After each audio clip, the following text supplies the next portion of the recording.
সীমান্ত শহরের সেনার শক্তি প্রদর্শন, সশক্ত সেনার গর্জনে উজ্জীবিত বালুরঘাট। বাংলাদেশের উগ্র মৌলবাদী শক্তির তরফে ভারতের সেভেন সিস্টার দখলের হুঙ্কার যখন সংবাদ শিরোনামে, ঠিক তখনই ভারত বাংলাদেশ সীমান্ত লাগোয়া বালুরঘাট শহরে চোখে পড়ল ভারতীয় সেনার পরাক্রম। ২১ ও ২২ ডিসেম্বর দুদিন ধরে বালুরঘাটে অনুষ্ঠিত হচ্ছে ভারতীয় সেনার মহড়া ও প্রদর্শনী কর্মসূচি সশক্ত সেনা বিকশিত ভারত। কার্যত এক সেনা মেলায় পরিণত হয় এই কর্মসূচি।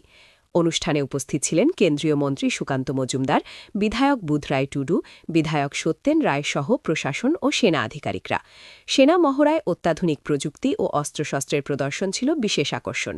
১৫৫ মিমি নোগ্রাস কামান, L-70 এয়ার ডিফেন্স রাডার, ১৩০ মিমি মিও আর্ম গানার সহ নানা আধুনিক যুদ্ধাস্ত্রের পাশাপাশি সাধারণ মানুষের সামনে তুলে ধরা হয় ড্রোন ও রোবট কুকুরের মতো অত্যাধুনিক প্রযুক্তিও।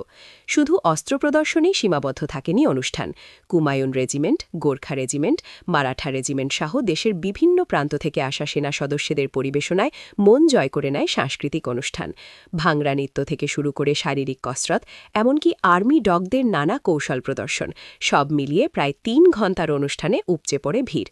এই প্রসঙ্গে কেন্দ্রীয় মন্ত্রী সুকান্ত মজুমদার বলেন, সশক্ত সেনা বিকশিত ভারত এই মন্ত্রকে সামনে রেখেই এই সেনা মেলার আয়োজন। এখানে শুধু সেনাবাহিনীর যুদ্ধ কৌশল নয়, যুব সমাজের কাছেই সেনাবাহিনীতে যোগদানের বার্তাও পৌঁছে দেওয়া হচ্ছে। বাংলাদেশের উগ্র মৌলবাদীদের হুঙ্কার প্রসঙ্গে তার কটাক্ষ, ফাঁকা কলসি বাজে বেশি।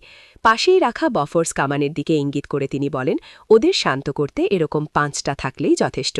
সব মিলিয়ে সীমান্ত শহর বালুরঘাটে ভারতীয় সেনাবাহিনীর এই শক্তি প্রদর্শন দক্ষিণ দিনাজপুরবাসীর মধ্যে নতুন উদ্দীপনা জাগাল। দেশের সুরক্ষায় সেনার পরাক্রম প্রত্যক্ষ করে